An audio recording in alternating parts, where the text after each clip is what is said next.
औज़ु बिल्लाहि स्समीइल अलीम मिनश शैतानिर लईनिर रजीम। बिस्मिल्लाहिर रहमानिर रहीम।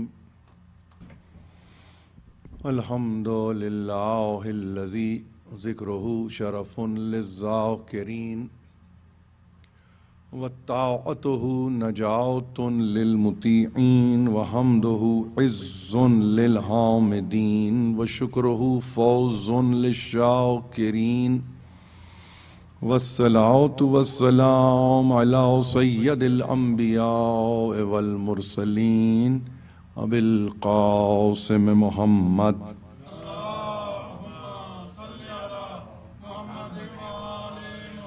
अहले बैतिहि तय्यबीन अत्ताहिरीन अल-मासूमीन अल-मज़लूमीन अल्लज़ीना अज़हबल्लाहु अन्हुमुर रिज्सा व तह्हरहुम तत्हीरा।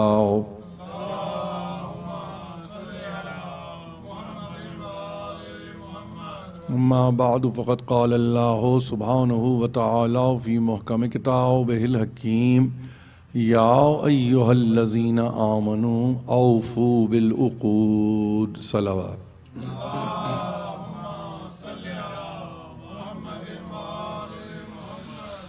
अज़ान मोहतरम, आज 12 रमज़ानुल मुबारक और गैर मामूली तौर पर एक साथ कुछ ऐसी चीज़ें आ गईं आज की तारीख़ में कि हमारे मसीही बरादरान वो उनके लिए तो ये अहम दिन है ईस्टर से पहले, जिसे वो लास्ट सपर कहते हैं, और दूसरी तरफ तारीख़ी रिवायात ये बतलाती हैं कि ये यौम नुज़ूल इंजील भी है, 12 रमज़ान। तीसरी तरफ ये कि 12 रमज़ान को इस्लामी तारीख़ में एक ऐसी यूँ समझिए कि तारीख़ी रिवायत है कि जिसको आप अक़द मुआक़ात कहते हैं। और फिर हमारी अपनी जो मसरूफ़ियत है मायदा के ताल्लुक़ से, तो मैं ज़ाहिर है कि सारी चीज़ों का तो अहाता नहीं कर सकता हूँ, मेरा तो अपना एक मौजू है जिस पर मैं बाकी हूँ। और अगर आपके ज़हन हाय आलिया में मेरा मज़मून किसी तरह से मुस्तहज़र हो, तो आपको मालूम है कि मैंने कल ये कहा था कि बहुत बड़े सहाबी अजिल्ले असहाब में जलीलुल क़द्र सहाबी हैं। उन्होंने इस ताल्लुक़ से कहा कि ये कामिल की बहस जब होती है और ये कहा जाता है कि अल-यौम अकमलतु लकुम दीनकुम व अतममतु अलैकुम निअमती व रज़ीतु लकुम इस्लाम दीना, तो एक जहत है सोचने की। बहरहाल मैं उस पर एक ऑब्जर्वेंट तो हो सकता हूं, मैं कमेंट नहीं कर सकता। मैं सिर्फ ये कह सकता हूं कि वहां उनकी सोच ने उन्हें इस बात के लिए आमादा किया कि वो ये कहें कि मुमकिन है, लेकिन चूंकि उन्होंने लफ्ज इस्तेमाल नहीं किया मुमकिन है, उन्होंने कहा कि हमने कुछ दीन में ज्यादती की और वो ज्यादती इस बिना पे हुई कि नक्स रह गया था। और अगर नक्स रह गया, वो नक्स इसलिए उन्होंने इस लफ्ज को पसंद किया, उन्होंने कहा किसी शय को अगर कमाल मिल रहा है तो लामहाला उसमें कोई ना कोई नक्स होगा। बहुत बुलंद फिक्र के हामिल इंसान से जब आप ये सुने तो बड़ी हैरानी होती है। और ये हैरानी फकत इसलिए नहीं है कि वो कोई हमारे लिए अजूबा है, हैरानी ये होती है कि जिस सोहबत में आप उठते बैठते हैं, यानी उस सोहबत में कम अज कम भी अगर मैं कहूं, चलिए लगा लीजिए 7वें साल बेसत का इस्लाम, मैं पहले साल का तो नहीं कहूंगा, जो कहा गया उतना ही कहूंगा, तो अददी गिनती अगर निकालता हूं तो वहां के समझ लीजिए कोई 6 बरस ले लीजिए, और यहां के कोई आप आके 10 बरस ले लीजिए, तो एक 16 बरस का इस्लाम है।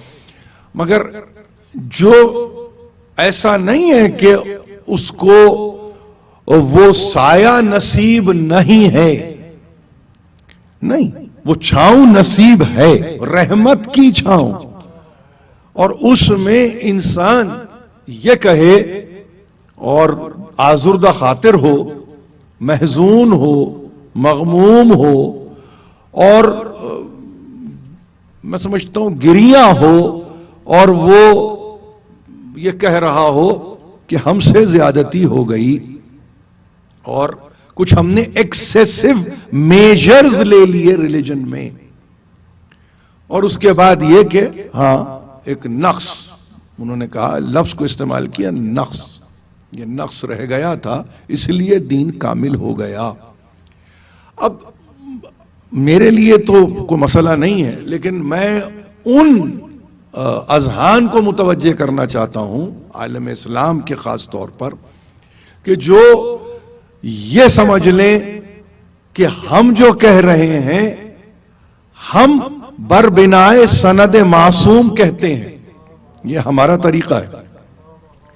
और आज जो एक पूरी तहरीक मगरिब में नहीं अरब में चल रही है कि उन हदीसों को निकाल दिया जाए कि जो डैमेजिंग है, यानी डैमेजिंग का मतलब यह है कि वो नुकसान का बायस बन रही हैं। अब वो नुकसान का बायस बन रही हैं किसी हुकूमत वक्त के लिए, या वो नुकसान का बायस बन रही हैं उनके अपने अकीदे के लिए, जो भी कह लीजिए, बहरहाल वो नुकसान का बायस है। उन्होंने कहा कि हम ऐसी हदीसों को, ऐसे मुहद्दिसीन को हम उन मजामे से, मजमुओं से बाहर कर देंगे कि जिससे हम समझते हैं कि नुकसान हो रहा है। तो अब जमाना यहां तक आ गया, और जाहिर है कि ये काम, हमने ये काम का बेड़ा नहीं उठाया है, कहीं जहन में यह ना हो कि हम ये काम कर रहे हैं। जिन्होंने सदियों से पेश किया है वो ही अब उनको किसी तौर पर दूर करने पर आमादा हैं। बहरहाल ये वक्त है, हमारे सामने है, आपके सामने है, और जाहिर है कि कहने वाले ने जो कहना था वो कह दिया। हमारे पास इससे एक फिक्र कायम हो गई, और फिक्र यह कायम हुई, क्या दीन में नक्स मुमकिन है? आपका मतलब आप समझ रहे हैं, नक्स का मतलब यह है ऐब। मैं और कोई तर्जुमा नहीं करूंगा, ऐब के अलावा कोई और तर्जुमा अच्छा भी नहीं लगता। दीन में नक्स, ऐब है कोई? होता है। जवाब देने से पहले सोचने की जरूरत है कि ऐब है, नक्स होता है दीन में, और जाहिर है कि जहां नक्स है वहां कमाल है। दूसरी बात ये कि सरकार रिसालत माब जो कातिमुन नबीयीन है, क्या इस दीन में कोई जानशीनी की, खिलाफत के ताल्लुक से, विजारत के ताल्लुक से, नियाबत के ताल्लुक से, विसायत के ताल्लुक से, क्या ये चारों जो मैंने इस्तिलाहात इस्तेमाल किए हैं, क्या दीन से इसका कोई ताल्लुक है? अच्छा, अगर आप कहेंगे बिल्कुल है, इसका ताल्लुक है, तो हम ये कह रहे हैं कि जिस जात का हम कसीदा रोजाना यहां पढ़ रहे हैं, हमें यह बताया जाए कि उनके अलावा किसी और के लिए कोई नस्से कतई मौजूद है।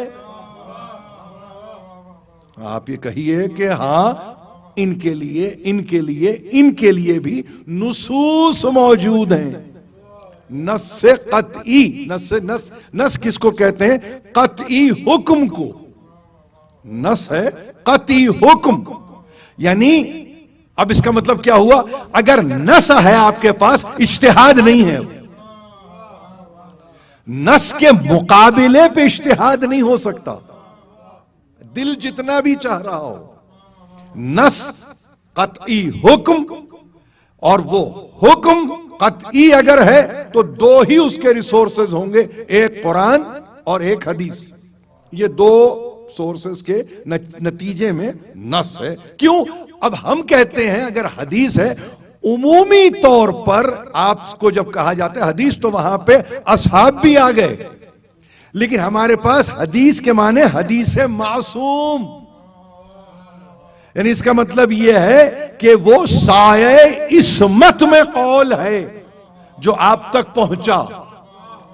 तो इसका मतलब यह है कि जैसे कुरान मासूम है, वैसे ही इमाम भी मासूम है। जब दोनों इस्मत की मंजिल पर है तो कौले कुरान भी नस, कौले मासूम भी नस। ये हमारा उसूल है। इस उसूल को हमें समझने की जरूरत नहीं है, हम समझा रहे हैं इस उसूल को कि यह मसला है हमारे साथ। अब जब यह बात आ गई और यह तय हो गया कि भाई किसी के लिए कोई नस दस्तयाब नहीं है, और आप ये कहते हैं कि यह नस है जिसको पेश कर रहे हैं असना शरी, और वो ये कह रहे हैं कि यह है कतई हुक्म जो अमीर अल मोमिनीन की बाबत में कुरान मजीद में आया है। ठीक है, अब अगर आपके पास नहीं है कोई नस, तो आपने अपने लिए उस जानशीनी को लिबादे खिलाफत उड़ाकर किस तरीके से आपने अपने लिए पसंद किया, वो तरीका क्या है? वो तरीका क्या है? अच्छा, अगर वो कोई तरीका है तो हमको उस तरीके के मुताल्लिक बतला दीजिए, ताकि हम भी रिव्यू पेटिशन दाखिल कर दें। लेकिन आपके पास अगर कोई भी ऐसी सनद नहीं है, ऐसी कोई रिवायत ही नहीं है, तो मालूम होना चाहिए आपको कि फिर इसकी अहमियत उतनी नहीं है। देखिए ना, मैं तो यानी कयास से नहीं, मैं किसी तकय्युल के नतीजे में गुफ्तगू नहीं कर रहा। मेरे पास कराइन है, मेरे पास शवाहिद है कि रसूल का जसदे काकी अगर कहीं रखा हुआ हो और उम्मत ये तय करे कि हमको फुला मसले को पहले हल करना है, तो जब तक वो नस से कतई नहीं होगा, वो आपका एक्शन नल एंड वॉइड है। ये मैं फैसला नहीं कर रहा हूं, ये मैं गुफ्तगू कर रहा हूं अपने बच्चों से। आप समझ रहे हैं किस शय को ज्यादा अहमियत है? एक वो जनाजा जो रखा हुआ है, और एक वो मरहला जो कभी भी तय किया जा सकता है। अगर तो उम्मत ने सबकत की है खिलाफत के लिए, तो अब आ जाइए जरा सा रेसिप्रोकल।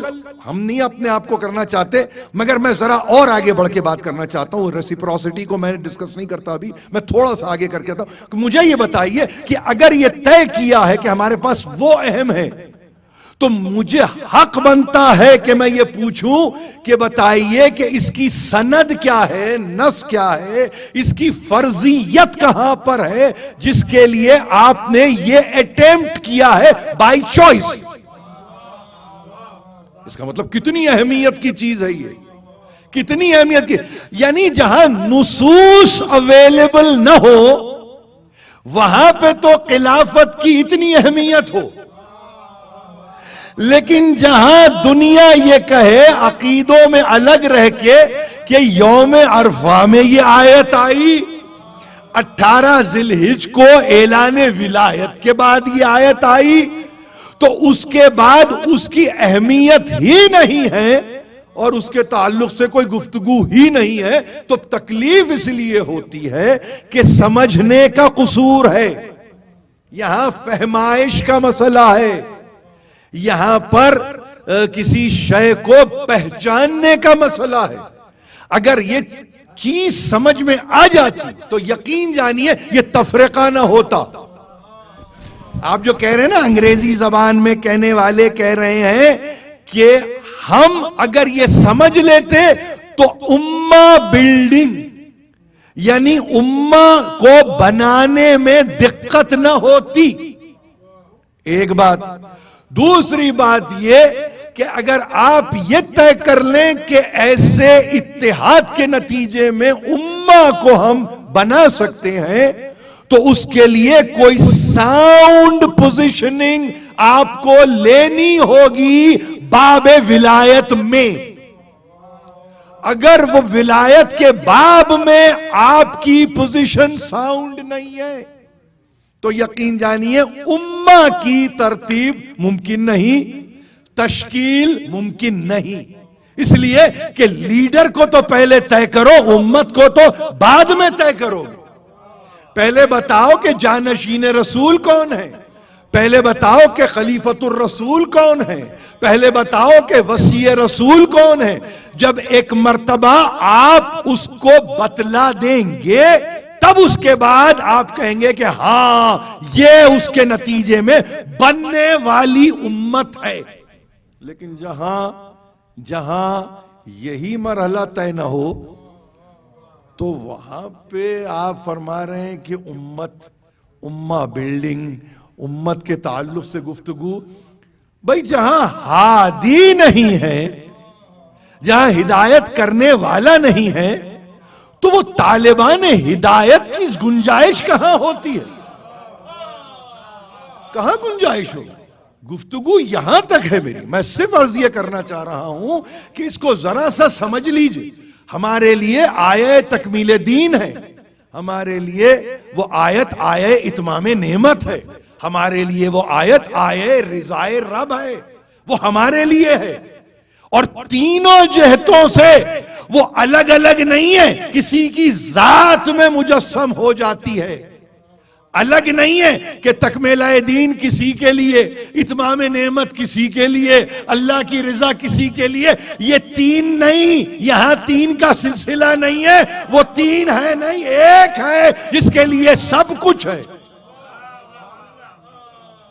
अब आपको जिस अंदाज से सोचे दुनिया और उसके बाद ये कहे कि भाई हम सोच रहे हैं इस तरह से, मैं कहता हूं कि आप जरूर सोचें जिस तरह से भी सोच रहे हैं, लेकिन ये ना करें कि जिसके नतीजे में आने वाले वक्त और आने वाला मुअर्रिख, आने वाला मुस्तशरिक वो आपसे सवाल करे और कहे ये कैसे और इसके नतीजे में ये कैसे। अगर खिलाफत की नस नहीं है तो खिलाफत कैसे? नस बताइए, कुरान से बताइए, वरना तो आदम तो है खलीफतुल्लाह फिल अर्ज़। तो जितने बैठे सभी खलीफा के नुमाइंदे हैं, नियाबत इलाही के सभी दावेदार हैं। फिर उसमें किसी में तफरीक नहीं करना है कि वो ये हम नहीं, तफरीक नहीं है। तो अगर तय कर दें तो पूरे कुरान को खंगालिए और पूरे कुरान का टटोल लीजिए। कहीं कोई आपको कतई हुक्म, मैं बार बार ये लफ्ज इस्तेमाल करूंगा, नहीं मिलेगा। और मिलेगा तो फकत इसी हस्ती के लिए मिलेगा। इसीलिए कल मैंने जाते जाते एक हदीस पढ़ी है आपके सामने कि देखिए ये है वो मासूम कि साहिब इस्मत है।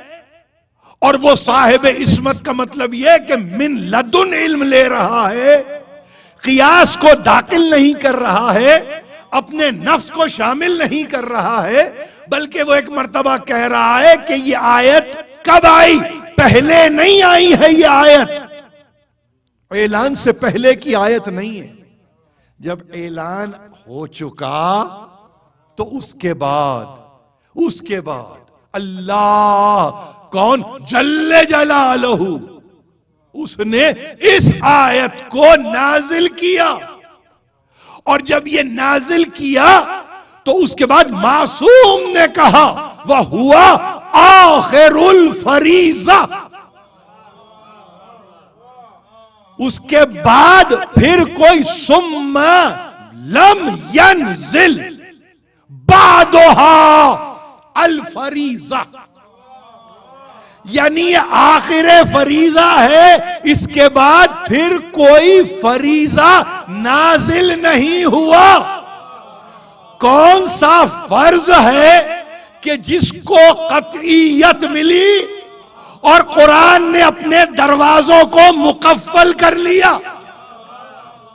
न कोई फर्जियत दाखिल हो सकती है, न कोई नई फर्जियत खारिज हो सकती है। और अजीब बात यह, लफ्ज भी फरीजा रखा। लफ्ज फरीजा, फरीजे को जाके जरा सा लुगत में देखिए तो आप कहेंगे कि लुगत में फर्ज के माने कतई हुक्म के होते हैं, ऐसा हुक्म कि जिसके बाद किसी भी दूसरे हुक्म से उसे मंसूख नहीं किया जाता। वो ऐसा हुक्म है, ऐसा हुक्म है कि जो कतई है, वो डेफिनेट है। और यह भी अजीब बात है कि इसके बाद कोई और फर्ज हुक्म आया भी नहीं। अगर दरमियान में कहीं आ जाता तो आपके पास इम्कान होता उन्हीं से सुनने का जो हमारे गैर हैं कि अभी किताब मुकम्मल कहां हुई थी। राय जैसे तब्दील होती है ना, हो सकता है कि अल्लाह का इरादा बदल गया हो, मगर उन्हें कौन बताए कि उसका इरादा ही उसकी मशीयत है, उसकी मशीयत ही उसका इरादा है। तो कब से उसका इरादा था, इस पे तो बहस ही नहीं है। कब से उसका इरादा था, बहस ही नहीं है।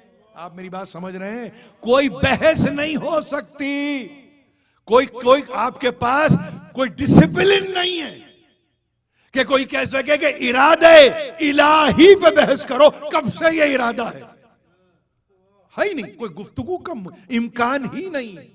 आपने कहा इरादा किसका? मेरा, आपका नहीं, खुदा का। खुदा का इरादा, भाई खुदा का इरादा कब से है? जब से वो है, जब से वो है उस वक्त से इरादा है। अगर उसके इरादे में किसी को तहारत जैसी नेमत से माला माल करना है तो जब से वो है उस वक्त से है। हमको घबराहट आए तथीर की न तफसीर में न तर्जुमे में नहीं होती, इसलिए कि वो कलमा हिस्र जो है ना, इन्नमा युरीदुल्लाह, आप समझे? कलमा हिस्र यानी इसका मतलब यह है कि उसका इरादा जब से वो है उसका इरादा है। इसीलिए न उसमें हम किसी को दाखिल करते हैं, न हमारी मजाल किसी को निकाल बाहर करें। अगर उसके इरादे में ये पंजेतन है तो फिर मुझे इत्मीनान ये, जब से वो है उस वक्त से यही है उसके इरादे में।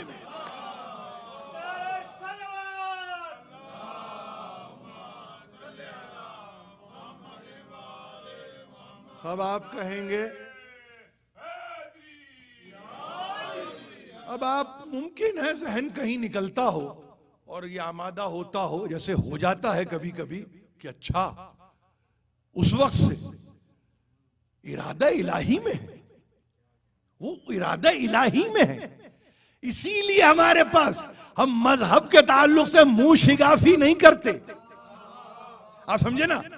रसूल कह रहे हैं कि आज आ रही आयत तकमील दीन, तो मुंह शिगाफी करने वाले ने कहा कोई नक्स रहा होगा तभी तकमील की आयत आ रही है, मगर उसको मालूम ही नहीं कि तकमीला जब तक के फरीजे की सूरत में ना हो जाए, और फरीजा कुछ नहीं है ऐलाने विलायत अली ना हो जाए, तो उस वक्त तक प्राइड दीन भी नहीं लेता। आप समझ रहे हैं?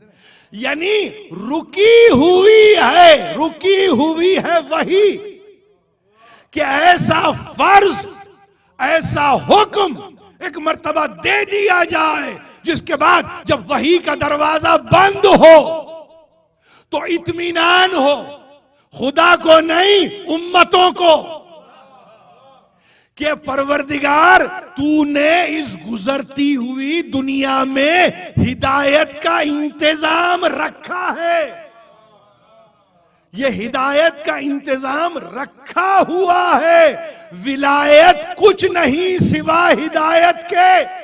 इसीलिए कभी कभी आप देखें खिलाफत ने कभी अपने आप को हादी के तौर पे नहीं मनवाया है,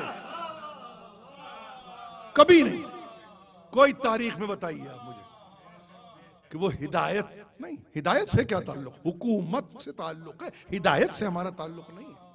हमारा ताल्लुक हुकूमत से है, हमारा ताल्लुक हिदायत से नहीं है। इसलिए कि हिदायत फर्द वाहिद की नहीं होती, हिदायत उम्मतों की होती है, हिदायत कौमों की होती है।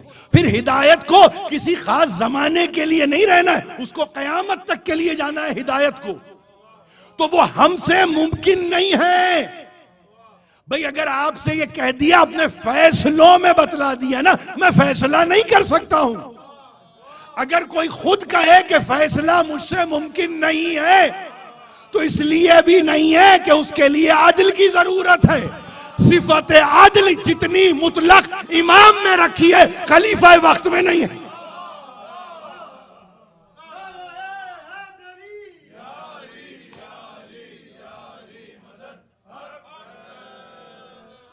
आप समझ रहे हैं? इसीलिए कल की तकरीर में एक लफ्ज मैंने कई मरतबा इस्तेमाल किया। मैंने कहा मौलाना मौदूदी मुस्तकिल निजाम का लफ्ज इस्तेमाल कर रहे हैं। ये मुस्तकिल निजाम के कोई मानी नहीं है। इसके मुकाबले पे एक लफ्ज रखिए, उसके बाद दिल पे हाथ रखिए और बताइए कि कौन सही है कौन गलत है। मुस्तकिल निजाम नहीं, दवाम इंतजाम। मैं इसको वजाहत करता हूं। मुस्तकिल निजाम नहीं, दवाम इंतजाम। यानी अगर दीन में कोई नज्म चाहिए, कोई ज़ब्त चाहिए, कोई ऑर्डर चाहिए, तो आपको मालूम होना चाहिए कि वो इन कंटिन्यूएशन हो। आप समझ रहे हैं? इन कंटिन्यूटी हो, दवाम इंतजाम। यानी जो भी दहर आए, आने वाहिद के लिए हिदायत में इनक़ता न हो, हिदायत में आने वाहिद के लिए भी। यानी मैं क्या कहूं, कलम हतिल बसर, पलक झपकने की जो देर होती है ना, उतना भी गैप हिदायत में ना हो, उतना भी गैप नहीं हो सकता। अब अगर दवा में इंतजाम हो और फिर दुनिया का मुस्तकिल निजाम, तो समझ में आएगा। लेकिन जब आप कहें मुस्तकिल निजाम, तो पूछने वाला पूछता है मुझ जैसा कि बताओ तो सही कि इस निजाम को इस्तिकलाल कौन दे रहा है जिसको तुम मुस्तकिल कह रहे हो। आप समझ रहे ना? तो फिर आपको एक बात और समझना चाहिए, और वो मैं अब क्या समझाऊं आपको। 4 मिसरे पढ़ देता हूं, और 4 मिसरे कहीं और से नहीं, अचानक याद आया, चूंकि दवा में इंतजाम के लिए इस्तेमाल किया। तो यूं समझिए कि 13 साला जश्न मुर्तजवी कराची में हुआ, कोई सन 57 के 1957 के लगभग हुआ, जिसमें एक तराने को लामा रशीद तुराबी अलल्लाहु मकामहू ने लिखा, और उस तराने को पढ़ा गया और खूब पढ़ा गया और बार बार पढ़ा गया। और उस तराने को खास तौर पे 13 रजब को तो जरूर पढ़ा जाता रहा। और यहां सुनने वाले बैठे होंगे, वरना आपको मालूम है कि इंटरनेट पे बैठे हैं लोग सुनने वाले। नफस नफस में हौसले, कदम कदम पे बरतरी, वरक वरक में इल्म हक, तबक तबक में आग ही। देखिए, ये मैं इसलिए सिर्फ बताना चाहता हूं, इसलिए नहीं कि यानी अगर आप ये कहें कि शायद कोई वाह का मैं तालिब हूं, नहीं, मैं अपने मकसद पर पहुंचना चाहता हूं, तो ये समझिए कि उसका सरनामे में बस याद रखिए उस, यानी ये तवील है, मैं आगे बढ़ जाता हूं। दवा में इंतजाम है कि वहदत निजाम है, यही है अर्श फर्श जिससे अदल का निजाम है, कयाम अदल के लिए जरूरत इमाम है। इमाम वो कि जिसका अदल खुद मिजाज बंदगी अली अली अली अली अली अली।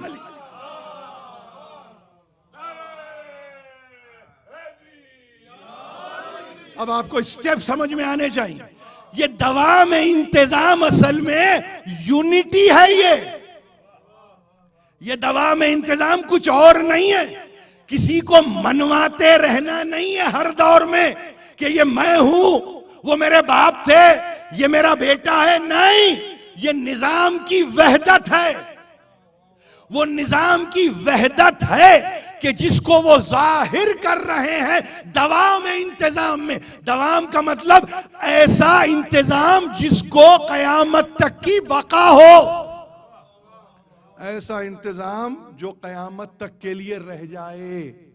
अब आपसे अगर ये पूछूं कि उन कुव्वतों के सामने जाके अगर ये कलाम आप पढ़ दें तो वो कहें कि वो जिस खिलाफत का आप तस्करा कर रहे हैं, राशिदून की खिलाफत खत्म हो गई, उसके बाद आ गए कहीं बनी उमैया, वो कोई चली 124 हिजरी तक, वो भी खत्म हो गई। उसके बाद एक खिलाफत आई, उसका नाम है बनी अब्बास, वो भी चली 600 बरस के लगभग, या 550 या 500 650 हिजरी के बाद वो भी खत्म हो गई। इसका मतलब ये है कि ये दवा में इंतजाम नहीं है, नतीजे में वहदत निजाम नहीं है, नतीजे में आदिल की कोई सूरत ही नहीं है, नतीजे में कोई आदिल ही नहीं है। जब आदिल नहीं निजाम नहीं, तो कहां की उम्मत, कौन सी कौम, कौन सी कम्युनिटी।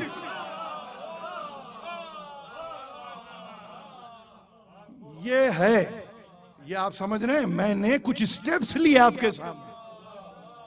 हम जो बार बार कह रहे हैं, मुसलमानों के लिए कह रहे हैं हम, कि भाई अली को मानने से आपका कुछ जाता नहीं है, बल्कि कुछ मिलता ही है।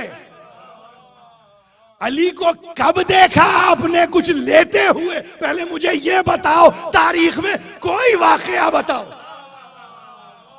अरे जो मलक को उठा के अपनी अंगुश्तरी दे दे, कुछ नहीं लिया। इस गुजरती हुई, इस जाती हुई दुनिया से कुछ नहीं लिया। जिसने दुनिया से न लिया हो वो किसी शख्स से क्या लेगा? जबकि खजाना है, कुदरत है कि अली के जेर नगी है, सब कुछ मौजूद है। ठोकर मारे तो खजाने निकले, मगर नहीं, ये हमारी जगह इस हद तक तो है कि हम तुम्हारी हिदायत के लिए हैं, मगर हमारे लिए तो दारे आखिरत है, हमारे लिए तो है। उससे बेहतर क्या घर है, उससे बेहतर क्या घर है। तो आपको ये कह के बहलाया नहीं जा सकता कि मुस्तकिल निजाम था। ये है, ये तकरीरें रहेंगी जारी। मुझे मालूम है कि इस आयत को कहां मुझे रोकना है और अगली आयतों पे कैसे जाना है, मैं जानता हूं, खुदा का शुक्र है। लेकिन वहां मुस्तकिल निजाम, ये बहस छोड़ दी। और जाहिर है कि इसके नतीजे में अब वो जो उम्मत के पॉलिटिकल थिंकर्स हैं, उनका रूह सुकन चला कि ये कौन सी सियासत है जो कि मुस्तकिल निजाम में अमल दे रही है। दाएं देखते हैं, बाएं देखते हैं, कोई नहीं मिलता, कोई नजर नहीं आता। खुदा की कसम कोई नजर नहीं आता। इसीलिए कल मैंने कहा था ये एब्स्ट्रैक्ट टर्म है, लेकिन दवा में इंतजाम एब्स्ट्रैक्ट नहीं है। इसलिए कि पूछने वाला जब मुझसे पूछेगा इस दवा में निजाम को एक्सप्लेन करो, तो मैं कहूंगा अली है, उसके बाद हसन है, हुसैन है, फिर अली है, फिर मोहम्मद है, फिर उसके बाद ये सिलसिला है जो आखिर मोहम्मद से जाके मिल जाता है।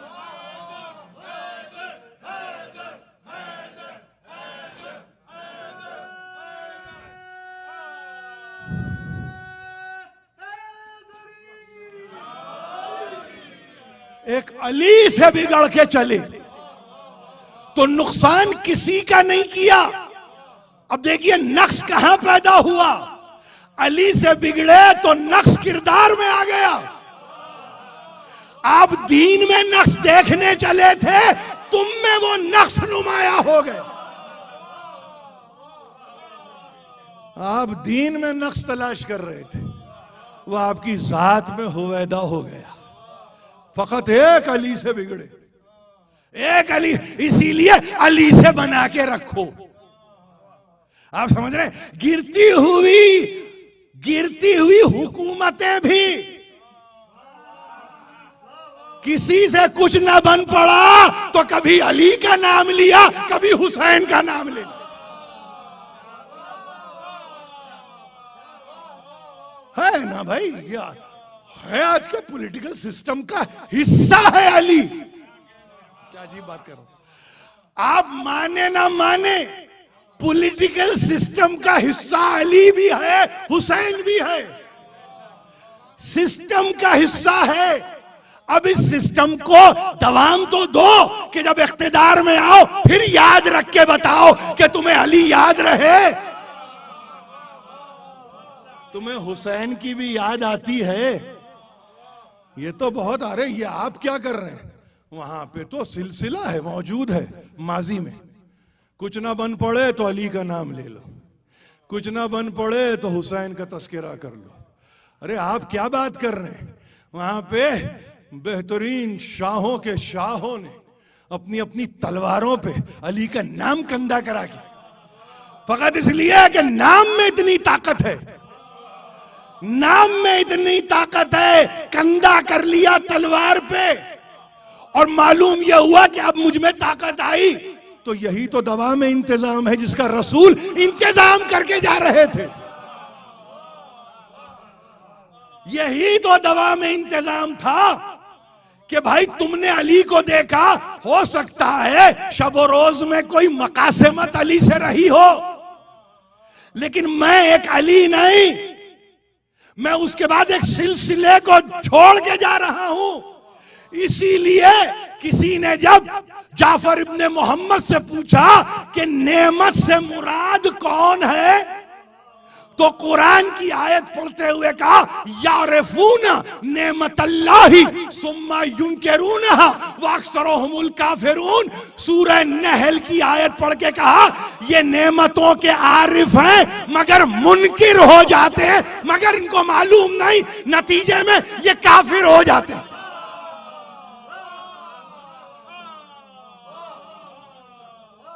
ये दवा में इंतजाम है, ये वो दवाम है, ये वो दवाम है जिसका इंतजाम रसूल ने किया था। असल में समझो, रसूल का इंतजाम, मुस्तकिल निजाम का हवाला देने वालों, पहले समझो कि रसूल का इंतजाम क्या है। रसूल का इंतजाम दवाम में है, और दवाम के नतीजे में इस्तक़लाल है, और जब वो इस्तक़लाल है तो उम्मतों को इस्तक़लाल नसीब होता है। आप यकीन जानिए, उम्मतों को इस्तक़लाल नसीब होता है।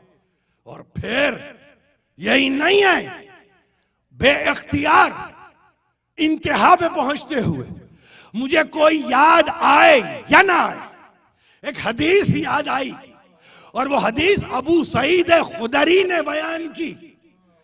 और एक मर्तबा फरमाया कि जिस वक्त ये आयत आई अल-यौम अकमलतु लकुम दीनकुम व अतममतु अलैकुम नेमती व रज़ीतु लकुम इस्लाम दीना, तो बेइख्तियार सरकारे रिसालत माब ने कहा अल्लाह अकबर। सबसे पहला लफ्ज है उसकी किबरियाई को देखो, तुम अली की विलायत में उलझे हुए हो। यानी उसकी विलायत में अल्लाह की किबरियाई नजर आती है। अल्लाह अकबर। परवरदिगार, जाहिर है तकबीर तेरे नाम की है, और किबरियाई यानी बड़ाई, यानी अजमत, यानी जलालत, सब कुछ तेरे ही लिए। और फिर वो अल्लाह अकबर, और यह कह के कहा कि देखो अबू सईद खुदरी रावी, और कहा कि उसकी किबरियाई का क्या आलम है कि उसने दीन को मुकम्मल किया। अला अकमल दीनुकुम,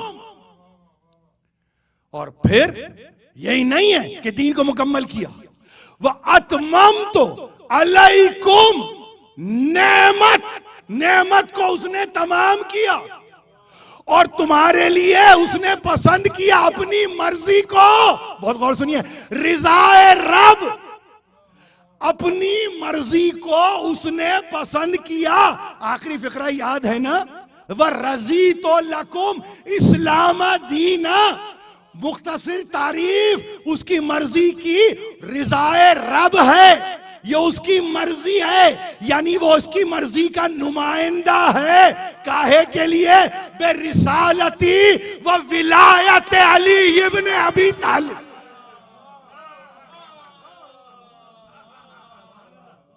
ये मैंने इंतहा में फकत इसलिए बयान किया कि तकरीर अव्वल ता आखिर नामों से भरी हुई है।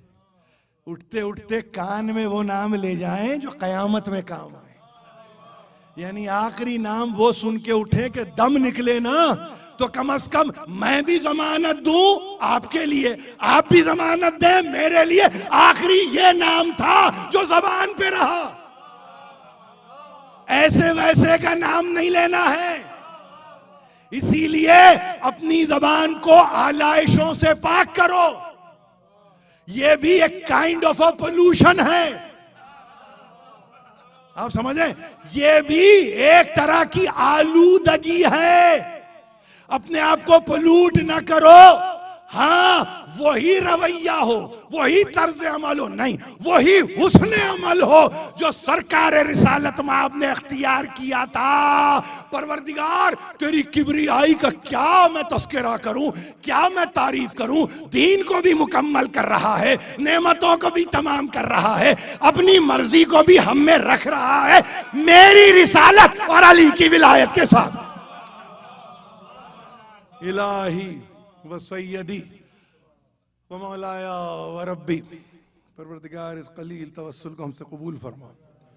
जो परेशान हैं उनकी परेशानियों को दूर कर, जो बीमार हैं शफाए कामिल अता कर, बेरोजगार हैं उनको रोजी रोटी मुहैया कर। परवरदिगार तुझे वास्ता अमीर अल मोमिनीन हल्लाल मुश्किलात मौलाए कायनात असदुल्लाहिल गालिब अली इब्न अबी तालिब अलैहिस्सलातु वस्सलाम, हमारी सारी मुश्किलों को, सारी परेशानियों को तू रफ़ा कर दे परवरदिगार, और हमें कोई गम न दे सिवा गम आले मोहम्मद के। ताजील फरमा ज़हूर हुज्जत में।